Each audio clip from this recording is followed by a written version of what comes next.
नमस्कार दोस्तों, मेरा नाम है योगेंद्र पाल। अपने इस वीडियो में मैं इस प्रश्न का उत्तर दूंगा जो 12th क्लास के बोर्ड एग्जाम के लिए इंपॉर्टेंट है, ऐसा कि हमें अमित ने बताया, उन्होंने ही हमें सवाल भेजे हैं। तो आइए इसको सॉल्व करते हैं। So predict and explain the output of the following program. Main function से प्रोग्राम स्टार्ट होता है, आप जानते हैं। सो मेन फंक्शन पर हम पहली लाइन है फ्लोट और ऐसा कुछ लिखा है। ओके, सो ये बेसिकली क्या हो रहा है, यहाँ पर फंक्शन को डिफाइन किया गया है। This is the function definition.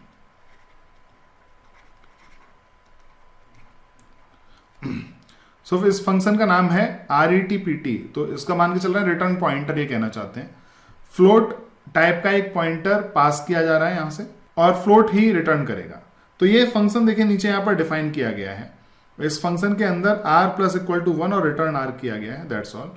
फिर फ्लोट टाइप का एक वेरिएबल लिया गया है p, जिसकी वैल्यू 22.6। तो हम यहां पर लिख लेते हैं कि p की जो वैल्यू है वो कितनी है, 22.6 है। और एक फ्लोट टाइप का ही पॉइंटर लिया गया है जिसका नाम है q, और ये इस समय ब्लैंक है। ओके, इसके अंदर कोई वैल्यू नहीं है। और इसके अंदर क्या वैल्यू आ सकती है, इसके अंदर सिर्फ और सिर्फ एड्रेस आ सकता है किसी और जगह चीज का। तो क्या किया गया, q equal to address of p। Okay, so q की वैल्यू क्या हो गई, एड्रेस ऑफ p, यानी कि ये p को पॉइंट करने लगा। अगले लाइन में सी आउट किया q before call equal to.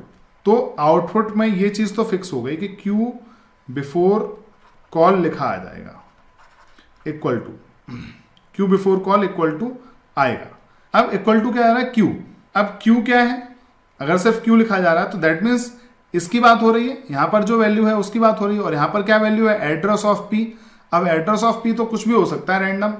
या तो हमको यहां पर दिया होता कि एड्रेस ऑफ p क्या है, अगर यहां पर नहीं दिया है तो हमें अपनी मर्जी से कुछ लिखना पड़ेगा। सो कुछ भी लिख दीजिए आप, जो जो आपका मन कर जाए, 886439।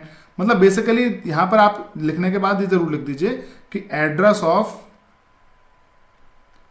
p, क्योंकि q में क्या स्टोर है, एड्रेस ऑफ p स्टोर है। और एड्रेस ऑफ p यहां कहीं भी क्वेश्चन में मेंशन नहीं किया। अगर क्वेश्चन में मेंशन किया जाता तो बात अलग होती। तो ये आउटपुट होना चाहिए।